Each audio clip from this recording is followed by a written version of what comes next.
ಗುರುಜಿ, ನಮ್ಮ ಬೃಹತ್ ಬ್ರಹ್ಮಾಂಡ ಕಾರ್ಯಕ್ರಮದಲ್ಲಿ ಈ ಒಂದು ವಿಭಾಗ ಈ ಕೆಲವೊಂದು ದಿನಗಳಲ್ಲಿ ಬಹಳ ವಿಶೇಷವಾಗಿ ಮೂಡ್ ಬರ್ತಾ ಇದೆ. ಯಾಕಂದ್ರೆ ನಮ್ಮಲ್ಲಿ ಒಂಥರ ಜಾಗೃತ ಮನೋಭಾವ ಮೂಡಿಸ್ತಾ ಇದೆ. ಮಂತ್ರಗಳಲ್ಲಿ ಎಷ್ಟು ಶಕ್ತಿ ಇದೆ ಅಂತ ತಿಳಿಸ್ಕೊಡ್ತಾ ಬಂದಿದ್ದೀರಾ. ಹಾಗಾಗಿ ಇವತ್ತು ಸೌಂದರ್ಯ ಲಹರಿಯ ಯಾವ ವಿಶೇಷ ಮಾಹಿತಿ ನೀಡ್ತಾ ಇದ್ದೀರಾ?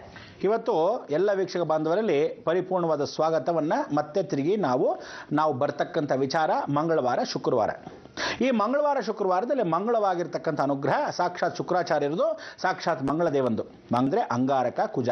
ಈ ಮಂಗಳವಾರದಲ್ಲಿ ಆ ಅಂಗಾರಕ ಕುಜ ದೋಷಗಳನ್ನು ಹೋಗ್ತಕ್ಕಂಥವಳು ದುರ್ಗಾ ಅಂತಲೇ ಮೊದಲೇ ಹೇಳ್ಬಿಟ್ಟಿದ್ದೀನಿ. ಅಂಗಾರಕ ದೋಷವನ್ನು ಹೋಗ್ತಕ್ಕಂಥ ಉಗ್ರ ನರಸಿಂಹ ಅಂತೀವಿ. ಅಂಗಾರಕ ದೋಷಗಳನ್ನು ಹೋಗ್ತಕ್ಕಂಥದ್ದು ಸಾಕ್ಷಾತ್ ಸುಬ್ರಹ್ಮಣ್ಯ, ಆರುಮುಖ ಸುಬ್ರಹ್ಮಣ್ಯ, ಅರಿಷಡ್ವರ್ಗಗಳು. ಅಂದರೆ ಹೆಣ್ಣುಗಳಿಗೆ 6 ವಿಧವಾದ ಅಂಗಗಳಿಗೆ ರಕ್ಷಣೆಯನ್ನು ಕೊಡ್ತಕ್ಕಂಥ ದುರ್ಗಾ 7 ವಿಧವಾದ ಶ್ಲೋಕಗಳನ್ನು ಸಪ್ತಶತಿಯನ್ನು ಹೇಳ್ಕೊಂಡಾಗ ದುರ್ಗಾಂ ದೇವೀಂ ಶರಣಂ ಅಹಂ ಪ್ರವತ್ತೆ ಅಂದರೆ ಕಾತ್ಯಾಯನಾಯ ವಿದ್ಮಹೆ ಕನ್ಯಾಕುಮಾರಿ ಧೀಮಹೆ ತನ್ನೋ ದುರ್ಗಿ ಪ್ರಚೋದಯಾತ್. ಕಾತ್ಯಾಯಿನಿ ಯಾರು? ಆ ಕನ್ಯಾಕುಮಾರಿಯಲ್ಲಿರ್ತಕ್ಕಂಥ ಕನ್ಯಾಗಿದ್ದಾಗಿಂದ ನೀನು ಮದುವೆ ಆದ ಮೇಲಿಂದ ತದನಂತರ ಸಂಸಾರ ಗೂಡ್ದಾಗಿಂದ ವಿಶೇಷವಾಗಿ ಸುಮಂಗಳಿಯಾಗಿರೋವರೆಗೂ ಸರ್ವದಾ ನಾನೇ ಕಾಪಾಡ್ತೀನಿ. ಅದಕ್ಕೆ ದುರ್ಗತಿ ನಾಶನಂ ಆ ಮೂಲ ಮಂತ್ರ ಕೂಡ ಅದಕ್ಕೆ ಹೇಳ್ಕೊಟ್ಟಿರೋದು. ದುರ್ಗಾ ಏನು ಹೇಳ್ತಾಳೆ? ಮಹಿಷನ ಮೇಲೆ ನಿಂತಿರ್ತಾಳೆ. ಮೇಲ್ಗಡೆ ಶಂಕು ಚಕ್ರ ಅಂತ ಅಣ್ಣನ ಥರನೇ ಶಂಕು ಚಕ್ರ ಇಟ್ಕೊಂಡಿರ್ತಾಳೆ. ಅಣ್ಣ ಯಾರು? ಮಹಾವಿಷ್ಣು. ಹಾಗೆ ಅಭಯ ವರಾಭಯದಲ್ಲಿ ಕಮಲಾಕ್ಷಿ ಕಮಲವಲ್ಲಭಿ ಅಂತ ಕಮಲಾಕ್ಷಿಯನ್ನು ಇಟ್ಕೊಂಡಿರ್ತಾಳೆ. ತದನಂತರ ಅಮೃತ ಕಲಶದ ಜೊತೆಗೆ ಅಭಯವನ್ನು ನೀಡ್ತಾ ಇರ್ತಾಳೆ. ಏನು ಚೆನ್ನಾಗಿದೆ! ಈ ಕಮಲಾಕ್ಷಿನ ಸುಮಟ್ಟಿಗೆ ಹಾಗೆ ಇಟ್ಕೊಂಡಿರ್ತಾಳೆ, ಅಮೃತ ಕಲಶನ ಇಟ್ಕೊಂಡಿರ್ತಾಳೆ. ಅಂದರೆ ನೋಡಿ, ಕಮಲಾಕ್ಷಿನ ಇಟ್ಕೊಂಡಾಗ ಜಪವನ್ನು ಮಾಡ್ತಕ್ಕಂಥವಳು ಮಹಾಸರಸ್ವತಿ, ದುರ್ಗಾಸ್ವದಲ್ಲಿರ್ತಕ್ಕಂಥವಳು ಶಕ್ತಿ ದೇವತೆ, ಅಮೃತ ಕಲಶವನ್ನು ಇಟ್ಟುಕೊಳ್ಳೋದು ಬ್ರಾಹ್ಮಿ ಸ್ವರೂಪ. ತ್ರಿಶಕ್ತಿಯಲ್ಲಿರೋಳೆ ದುರ್ಗಾ. ಇವಳು ವಿಷ್ಣು ದುರ್ಗ, ಶಿವದುರ್ಗ, ಬ್ರಹ್ಮದುರ್ಗ. ದುರ್ಗಾ ವಿಶೇಷ ಅಂದರೆ ಇವಳ ಒಂದು ಸಾನ್ನಿಧ್ಯವನ್ನು ಹೊಂದ್ಕೊಳ್ಳೋಕ್ಕೋಸ್ಕರನೇ ಆ ಸೌಂದರ್ಯವನ್ನು ಹೊಗಳಬೇಕಂತೆ. ಗಣೇಶ ಬಕ್ರಿಯ ತಿಂತಾ ಇದ್ರೆ, ಊಟಗಳನ್ನು ಹಾಕ್ತಾ ಇದ್ರೆ, ಇನ್ನೊಂದಷ್ಟು ಐಟಮ್ ಮಾಡ್ತಾ ಇದ್ರೆ ಫಸ್ಟ್ ಕ್ಲಾಸ್ ಸೂಪರ್ ಅಂತಿರ್ತಾನೆ. ಅದೇ ರೀತಿ ಅಭಿಷೇಕ ಮಾಡ್ತಾ ಇದ್ದಾಗ ಈಶ್ವರ ಅಭಿಷೇಕ ಮಾಡಿಸ್ಕೊತಾನೆ ಇರ್ತಾನೆ. ಈ ಕೆರೆದು ಹಾಕು, ಆ ಬಾವಿದ ಹಾಕು, ಆ ಬಾವಿದಲ್ಲ ಈ ಸಮುದ್ರದ ಹಾಕು ಅಂತ ಹಾಕಿಸ್ಕೊತಾನೆ ಇರ್ತಾನೆ. ಅಲಂಕಾರ ಪ್ರಿಯ ವಿಷ್ಣು ಅಲಂಕಾರ ಮಾಡಿಸ್ಕೊತಾ ಇರ್ತಾನೆ. ಈ ಹೂ ಸಾಲದು, ಆ ಹೂ ಸಾಲದು, ಮತ್ತಷ್ಟು ಹೂ ಹಾಕು ಅಂತ. ನಮಸ್ಕಾರ ಪ್ರಿಯ ಸಾಕ್ಷಾತ್ ಸೂರ್ಯನಾರಾಯಣ 1 ಹಾಕು, 2 ಹಾಕು, 3 ಹಾಕು ಅಂತ 12 ಸೂರ್ಯ ನಮಸ್ಕಾರ ಹಾಕ್ತಾನೆ. ಕೋಟಿ ಸೂರ್ಯ ಸಮಪ್ರಭ. ಆದರೆ ದೇವಿ ಸ್ತೋತ್ರ ಪ್ರಿಯ. ಎಷ್ಟು ಹಾಡು ಹೊಗಳ್ತಿರೋ ಅಷ್ಟು ಸಂತೋಷ. ಅಂಥದ್ರಲ್ಲಿ ಪರಮೇಶ್ವರ ಹಾಡಿರೋ ಶ್ಲೋಕವನ್ನು ನಾವು ಹೇಳ್ಬಿಟ್ರೆ 100 ಶ್ಲೋಕಗಳು ಆನಂದ. ಮೊದಲು ಆ ಅಬ್ಬಿಗೆ ಕೊಟ್ಟಿರ್ತಕ್ಕಂಥ ಜಗದ್ಗುರು ಆದಿ ಶಂಕರಾಚಾರ್ಯನ ಸ್ವಾಗತ ಮಾಡೋಣ. ತದನಂತರ ದೇವಿ ಬಗ್ಗೆ ಮತ್ತಷ್ಟು ಮಾತಾಡೋಣ. ಬನ್ನಿ ವೀಕ್ಷಕರೇ.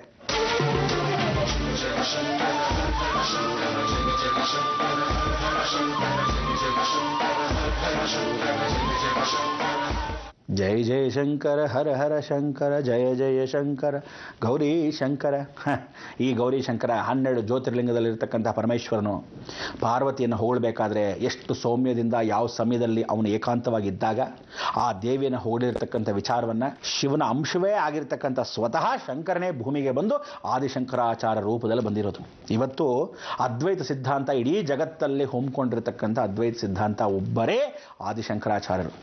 ಜ್ಞಾನ ವೈರಾಗ್ಯ ಸಿದ್ಧಾರ್ಥಂ ಭಿಕ್ಷಾನ್ ದೇಹೇಜ ಪಾರ್ವತಿ. ಕಾಶ್ಮೀರದಿಂದ ಕನ್ಯಾಕುಮಾರಿವರೆಗೂ ಕರೆದುಕೊಂಡು ಬಂದಿರೋದು.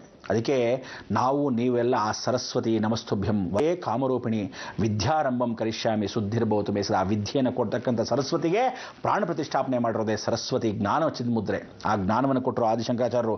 ಬರೀ 32 ವರ್ಷಗಳಲ್ಲಿ, ಅಂದರೆ ಅವರಿಗೆ 32 ವರ್ಷದಲ್ಲಿ ಪರಿವರ್ತನಾ ಸ್ವರೂಪದಲ್ಲಿ ಇಡೀ ಜಗತ್ ಸಾಧನೆಯನ್ನು ಮಾಡಿ 16 ವಯಸ್ಸಲ್ಲಿ ಕಲ್ತಿರ್ತಕ್ಕಂಥ ರಾಜ್ಯ ಪಟ್ಟಾಭಿಷೇಕವನ್ನು ಕಾಶಿನಲ್ಲಿ ಮಾಡಿ ಆ ಕಾಶಿಯಲ್ಲಿ ಹಿಮದಲ್ಲಿ ಸೇರಿಬಿಟ್ರು ಕೇದಾರನಾಥಲ್ಲಿ. ಕೇದಾರಲ್ಲಿ ಸೇರಿರ್ತಕ್ಕಂಥ ಇವತ್ತೇನಾದರೂ ಆದಿಶಂಕರಾಚಾರ್ಯರಿಗೆ ನಿಜವಾಗ್ಲೂ ಮನುಷ್ಯರಾಗ್ಬಿಟ್ಟಿದ್ರು ಅಂದರೆ ನೀವು ಅಂದ್ಕೊಂಡ ಹಾಗೆ ಮೂಳೆಗಳು ಸಿಗಬೇಕಾಗಿತ್ತು. ಸಿಕ್ಕಿದ್ರೆ ಅವರು ಬರೀ ಶ್ರೀಚಕ್ರ ಪ್ರತಿಷ್ಠಾಪನೆ ಮಾಡಿದ್ದಕ್ಕೆ ಎಷ್ಟು ದೇವಸ್ಥಾನಗಳು, ಎಷ್ಟು ದೇವಾಲಯಗಳು ಅಷ್ಟು ಶಕ್ತಿಯುತವಾಗಿ ಇವತ್ತಿಗೂ ಯುಗ ಯುಗದಿಂದ ಇದ್ದಾಗ ಅವರದೇ ಸ್ವತಃ ಅಸ್ಥಿ ಪಂಜರಗಳನ್ನ ಸಿಕ್ಕಿಬಿಟ್ಟಿದ್ರೆ, ಅವರ ಅಧಿಷ್ಠಾನ ಸಿಕ್ಕಿಬಿಟ್ಟಿದ್ರೆ, ಅವರದೇ ಆದ ಸಮಾಧಿ ಸಿಕ್ಕಿಬಿಟ್ಟಿದ್ರೆ ಏನು ಮಾಡ್ತಾ ಇದ್ರಿ? ಕ್ಯೂ ನಿಂತ್ಕೊಂಡ್ಬಿಡ್ತಿತ್ತು ಕನ್ಯಾಕುಮಾರಿಯಿಂದ ಕಾಶ್ಮೀರವರೆಗೂ ಅಂಥ ದೈವಶಕ್ತಿ. ಅದಕ್ಕೆ ಕಾಲಡಿಯಲ್ಲಿ ಹುಟ್ಟಿರ್ತಕ್ಕಂಥ ಶಂಕರಾಚಾರ್ಯರು ಕಾಶ್ಮೀರದವರೆಗೂ ಶ್ರೀಚಕ್ರ ಉಪಾಸನೆಯನ್ನು ಮಾಡಿಕೊಂಡು 4 ದಿಕ್ಕಲ್ಲಿ ಶ್ರೀಚಕ್ರ ಏನಕ್ಕಿಟ್ರು? ಚತುರ್ವೇದ ಫಲವನ್ನು ನಿಮಗೆಲ್ಲರಿಗೂ ಕೊಡೋಕ್ಕೋಸ್ಕರ, ಭಾರತ ಸಂರಕ್ಷಣೆ ಜಗನ್ಮಾತೆಗೋಸ್ಕರ 64 ಪೀಠಗಳಲ್ಲಿ ನಮಸ್ಕಾರ ಮಾಡಿ, 12 ಜ್ಯೋತಿರ್ಲಿಂಗ ನಮಸ್ಕಾರ ಮಾಡಿ, 4 ಶ್ರೀಚಕ್ರ ಪ್ರತಿಷ್ಠಾಪನೆ, ಪೂರ್ವ ಪಶ್ಚಿಮ ಉತ್ತರ ದಕ್ಷಿಣ ನಮಸ್ಕಾರಗಳನ್ನು ಮಾಡಿಸ್ಕೊಂಡು ಇಡೀ ಜಗತ್ತಿನ ಸೌಂದರ್ಯವನ್ನು ಭಾರತ ದೇಶಕ್ಕೆ, ನಮ್ಮ ಸನಾತನ ಧರ್ಮಕ್ಕೆ ಹೇಳ್ಕೊಟ್ರು. ಇಂಥ ಒಂದು ಸನಾತನ ಧರ್ಮದ ಮೂಲಲ್ಲಿ ಸೌಂದರ್ಯವನ್ನು ಹೊಗಳಬೇಕಾದ್ರೆ ಪ್ರಕೃತಿಯ ನಿಯಮ ಹೊಗಳ್ತಾ ಹೊಗಳ್ತಾ ಹೊಗಳ್ತಾ ಹೋದಾಗ ಆ ಗಂಗೆ ಭೂಮಿಗೆ ಇಳಿತಾ ಇದ್ದಾಗ, ಭಗೀರಥ ಕರಿತಾ ಇದ್ದಾಗ, ಶಂಕರ ಹಾಗೇ ನಿಂತಿದ್ದಾಗ ಪಾರ್ವತಿನ ನೋಡಿದಾಗ ಪ್ರಕೃತಿಯಲ್ಲಿ ಎರಡು ಕಣ್ಣುಗಳು ಹೀಗೆ ಮುಚ್ಚಿದ್ದು ಹಾಗೆ ತೆಗಿಬೇಕು. ನೀವು ಇಮ್ಯಾಜಿನೇಷನ್ ಮಾಡ್ಕೊಳ್ಳಿ, ಇಡೀ ಜಗತ್ತಲ್ಲೇ ಆ ಸೂರ್ಯನೇ ಅವಳ ನೇತ್ರದಲ್ಲಿ ಇರ್ತಕ್ಕಂಥ ಕುಂಕುಮ ಅನ್ಕೊಳ್ಳಿ, ಕಣ್ಣನ್ನು ಹಾಗೆ ಬಿಚ್ತಾಳೆ. ಆ ಎರಡು ಕಣ್ಣುಗಳ ನಾನಕ್ಕೆ ತೆಗೆದಾಗ ಪರಮೇಶ್ವರ ಧ್ಯಾನದಲ್ಲಿರೋ ಎದುರುಗಡೆ ನೋಡ್ತಾನೆ. ಪ್ರಕೃತಿಯ ಮಾತೆಯಲ್ಲಿರ್ತಕ್ಕಂಥ ಈ ಕಡೆ ಸೂರ್ಯ, ಆ ಕಡೆ ಚಂದ್ರ, ಎರಡು ಕಣ್ಣುಗಳಲ್ಲಿ ಅವಳು ಕಾಣ್ತಾನೆ. ಆ ಕಣ್ಣುಗಳಲ್ಲಿ ನೋಡ್ತಾ ನೋಡ್ತಾ ನೋಡ್ತಾ ತಾಯಿ ರಾಜೇಶ್ವರಿ ಕಬ್ಬನ್ನು ಇಟ್ಕೊಂಡು ಹೇಳಿದ್ರೆ, ಕಾಮಗಳ ಅಪೇಕ್ಷೆ ಪ್ರತಿಯೊಬ್ಬ ಮನುಷ್ಯನಿಗೆ ಭೂಮಿಲಿ ಇರುತ್ತೆ. ಮೊದಲನೇ ದೇವತೆ ನೀನೇ ಆಗಿರ್ತೀಯ. 100 ಶ್ಲೋಕಗಳ ಶತಾಮಾನಂ ಭವತಿ ಶತಾಯು ಪುರುಷತೇಂದ್ರ ಆಯುಷ್ಯವೇಂದ್ರ ಪ್ರತಿಷ್ಠತೆ. ಆಶೀರ್ವಾದವನ್ನು ನಾವು ಮಾಡಬೇಕಾದ್ರೆ ನಿನ್ನ ಸೌಂದರ್ಯ ಕಾರಣ. ಒಂದೊಂದು ದೇವಿ ಒಂದೊಂದು ಆಹ್ವಾನ. ನೀವೆಲ್ಲ 100 ವರ್ಷ ಬದುಕಬೇಕು ಅಂದ್ರೆ ಸುಮ್ಮನೆ ಅನ್ಕೊಂಡ್ರೆ ಆ ಗಟ್ಟುಮುಟ್ಟಿಯಾಗಿದ್ರು. ಏನು ಹೇಳ್ತಾರೆ ಅಂದ್ರೆ, ತುಪ್ಪವನ್ನ ಕಾಯಿಸಿ ಕುಡಿದರೆ, ಮಜ್ಜಿಗೆಯನ್ನು ಕಡಿದು ತಿಂದರೆ, ಪರಿಪೂರ್ಣವಾಗಿ ಅನ್ನವನ್ನು ಅಗದು ತಿಂದರೆ ಜೀವಮಾನ ಪೂರ್ತಿ ಕೋಲನ್ನು ಹಿಡಿಯೋದಿಲ್ಲ, ಸಾಯೋವರೆಗೂ ಮುಪ್ಪಿನವರೆಗೂ ಅಂತ ಹೇಳ್ತೆ ಶಾಸ್ತ್ರ. ಇವತ್ತು ತುಪ್ಪವನ್ನು ಹಾಗೆ ತಿಂದ್ರೆ ಕೊಲೆಸ್ಟ್ರಾಲ್. ಕಾಯಿಸಿ ಕುಡೀರಿ ಬೇಡ ಅಂದವ್ರು, ಅನ್ನಕ್ಕೆ ಹಾಕಿ ಕಲ್ಸ್ಕೊಳ್ಳಿ ಬೇಡ ಅಂದವ್ರು ಯಾರು. ಮಜ್ಜಿಗೆನ ಕಡಿಬೇಕು, ಮೇಲ್ಗಡೆ ಇರ್ತಕ್ಕಂಥ ಮೊಸರನ್ನೆಲ್ಲ ಇಟ್ಕೊಂಡು ಆ ಬೆಣ್ಣಕ್ಕೆ ಎಲ್ಲ ಕೊಲೆಸ್ಟ್ರಾಲ್. ಅದೇ ನೀರು ಮಜ್ಜಿಗೆ ಕುಡಿ, ಯಾಕೆ ಬರುತ್ತೆ ರೋಗ? ಅನ್ನನ ಅಗದು ತಿನ್ಬೇಕು, ನುಂಗ್ಬಿಡ್ತಾರೆ ಎಲ್ಲರೂ, ಮುದ್ದೆನ ಮಾತ್ರ ನುಂಗ್ಬೇಕು, ಅನ್ನ ನುಂಗೋದಲ್ಲ. ಅದಕ್ಕೆ ಜೀವನದಲ್ಲಿ ಎಲ್ಲ ರೋಗಗಳು ಆಗಿದ್ರೆ 100 ವರ್ಷ ಬದುಕೋದು ಎಷ್ಟು ಕಷ್ಟ ಅನ್ನೋದು ಶತಮಾನಂ ಅಂದರೆ ಒಂದೊಂದು 10 ವರ್ಷ ನೆನೆಸ್ಕೋಬೇಕು. 10 ವರ್ಷ ತಾಯಿ ನೆನೆಸ್ಕೋಬೇಕು, ಗರ್ಭದಿಂದ ಹೊರಗಡೆ ಬಂದ ವಿದ್ಯಾದಾನಿಚ ಕರಿಷ್ಯಂತ ವಿದ್ಯಾ ಗುರುಗಳು ನೆನೆಸ್ಕೋಬೇಕು, ತದನಂತರ ತಂದೆ ನೆನೆಸ್ಕೋಬೇಕು. ಆ ಋಣವನ್ನು ತೀರಿಸಿದ ನಂತರ ನೀನು ಹೆಂಡತಿ ಮಕ್ಕಳ ಸಮೇತರ ಹೋಗ್ತಾ ಇರೋ ನೆನೆಸ್ಕೋಬೇಕು. ಸನ್ಯಾಸ ಯೋಗದ ಕೊನೆಯ ಯೋಗವನ್ನು ನೆನೆಸ್ಕೊಂತ ಆ ಕಾಲವನ್ನು ಕಳಿಬೇಕು ಸೌಂದರ್ಯ ಲಹರಿನ ಹೇಳ್ಕೊಂತ. ಅದಕ್ಕೆ ಸೌಂದರ್ಯ ಲಹರಿ ವಯಸ್ಸಾದವ್ರಿಗೆ ಮಾತ್ರ ಅಲ್ಲ, ಚಿಕ್ಕ ವಯಸ್ಸಿಂದ ಎಲ್ಲ ಹೆಣ್ಣು ಮಕ್ಕಳು ವಿಶೇಷವಾಗಿ ಸೌಂದರ್ಯ ಲಹರಿ ಹೇಳ್ಕೊಂಡ್ರೆ ಕಾಪಾಡ್ತಕ್ಕಂಥ ವಿದ್ಯೆನೂ ಕಾಪಾಡುತ್ತೆ, ಸಾಕ್ಷಾತ್ ಸೌಂದರ್ಯವನ್ನು ಅತಿ ಹೆಚ್ಚುತ್ತೆ. ಒಳಗಡೆ ಆಂತರಿಕ ಸೌಂದರ್ಯ, ತದನಂತರ ಗಂಡನ ಜೊತೆ ಎಷ್ಟು ಸೌಹಾರ್ದದಿಂದ ಇರಬೇಕು ಅನ್ನೋದು ವಿಚ್ಚಿಸುತ್ತೆ. ಅದಾದಮೇಲೆ ಸಂಸಾರ ನಡೆಸ್ಕೊಂಡು ಹೋಗಬೇಕು ಅನ್ನೋದು ಅವಳಿಗೆ ಆ ಪೇಷನ್ಸ್ ಅನ್ನೋದು ಕೊಡುತ್ತೆ.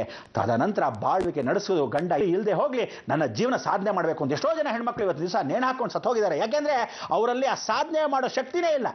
ಯಾಕೆಂದರೆ ನಾನೇನೂ ಇಲ್ಲ, ನಾನು ಹೀಗಾಗೋದೆ ಹಾಗಾಗೋದೆ ಒದ್ದಾಡ್ತಾರೆ. ಧೈರ್ಯ ಬೇಕು, ಜೀವನದಲ್ಲಿ ಬದುಕಬೇಕು. ಅಕಸ್ಮಾತ್ ಮೋಸ ಮಾಡಿರೋ ಗಂಡಸಿದ್ರೆ ಅವ್ರ ಮುಂದೆ ತಲೆದ್ದು ನಿಲ್ಸ್ಕೋಬೇಕು, ಆವಾಗ ಮುಂದುವರಿಬೇಕು. ಏನೋ ಕೋರ್ಟ್ ಕೇಸ್ ಆಗದೆ ಹಂಗಾಗೋಯ್ತು, ಹಿಂಗೆ ಇದ್ಬಿಟ್ಟೆ ನನ್ನ ಜೀವನ ಅಂದ್ಕೊಂಡು ಬೇಜಾರು ಮಾಡ್ಕೊಂಡು ಕೂರಿಸ್ಕೊಳ್ಳೋದಲ್ಲ. ಸೌಂದರ್ಯರಿ ಹೇಳಿ ಒಂದು ಶ್ಲೋಕದಲ್ಲೂ ಅರ್ಥ ಇದೆ.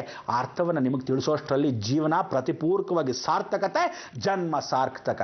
ಅದಕ್ಕೋಸ್ಕರ ಇಂಥ ಒಂದು ಜನ್ಮ ಸಾರ್ಥಕ 100 ಶ್ಲೋಕಗಳನ್ನ ಪ್ರತಿದಿನ ಒಂದೊಂದು ಕ್ಷಣ ಹೇಳ್ತಾ ಬಂದರೆ, ಉಗುರಿನಲ್ಲಿ ಒಂದು ದೇವಿ ಅಂತೆ, ಆ ಉಗುರಲ್ಲಿ ನೋಡ್ತಾ ಇದ್ರೆ ಒಂದು ಶ್ಲೋಕವನ್ನು ಹೇಳಬೇಕಂತೆ.